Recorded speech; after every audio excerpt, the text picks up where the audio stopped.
If I wait for someone else to validate my existence, it will mean that I'm shortchanging myself.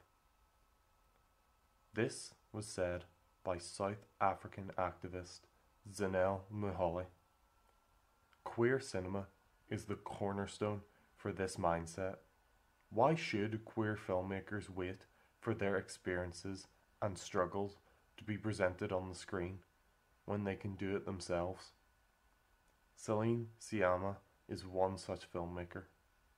With her highly critically acclaimed filmography focusing mostly on gender and sexuality.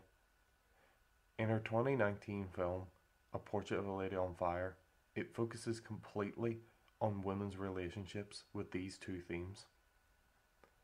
Ironically, my viewing experience resulted in me feeling like this film is highly strange to watch from a male's perspective. The film takes an ironic twist on the male gaze, a term coined by Laura Mulvey in her 1973 paper titled Visual Pleasure and Narrative Cinema. The film takes the image of a woman and views it in parts in the first act, as a woman has another woman hired to paint her daughter a wedding portrait, as she is to be wed to a man she has never met. Not only is the painting done in stages, such as a hand, maybe some of her hair, and even a glance at a cheek, but the camera itself lingers on the parts of the character of Heloise. We see, as the audience, she is not presented as a human being, but as an object, just like how the other characters in the film view her. However, whenever the two leads admit to their secret lesbian feelings for one another, the film and the characters start viewing her as the whole woman that she is.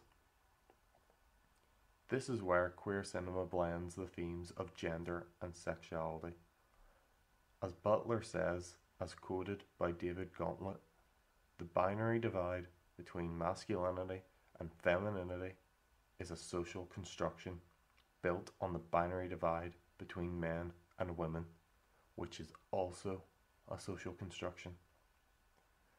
Celine presents a heterosexual society that objectifies women, but a homosexual one that isn't afraid to present Heloise in her entire image, shown by how at the start of the film, Marianne was lucky to see a fraction of Heloise's face, whereas in the third act, her naked frame is shown not only to Marianne, but to the audience as well. This is Celine Sciamma's sexuality being presented in the film, and she refuses to cover it up. Stereotypes in cinema have a much larger impact on queer cinema than most realize. It plays into Butler's theory of gender as a performance rather than a fixed construct. Homosexual characters are usually portrayed with the characteristics of the opposite of their chosen gender. Male queer characters are usually shown to be overly feminine, so as to make heterosexual men not feel like they have to relate to the character. This is why the stereotype of the gay best friend came around. The queer man who helps the female protagonist to get the guy, or the other way around. Masculine gay characters are not shown as much, and if they are, they're generally avoided. Whereas it is the opposite for female lesbian characters, where they can be presented as traditionally masculine, traditionally feminine, or both if it fits the material.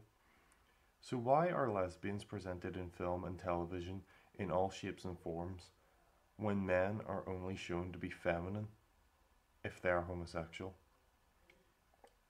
It comes back to the male gaze again. A heterosexual and male-orientated cinema will excuse a lesbian character over a gay one. However, if a gay man is shown as only feminine and not masculine, then it makes it easy for a heterosexual audience to disconnect themselves from a character, as he portrays characteristics that a majority of heterosexual men do not have.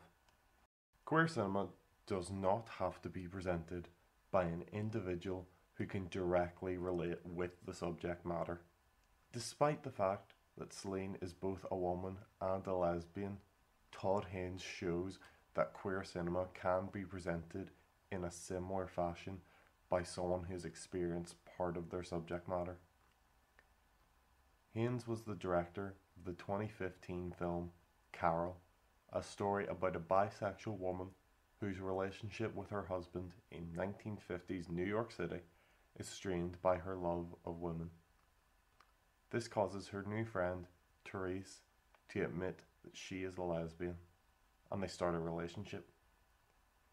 Todd Haynes is not a woman, so surely he cannot relate to what it is like to be both a woman and a lesbian.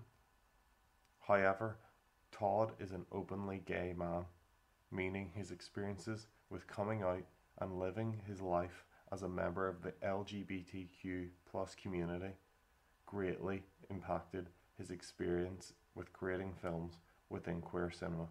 As they say, if you want something done right, do it yourself. Thank you.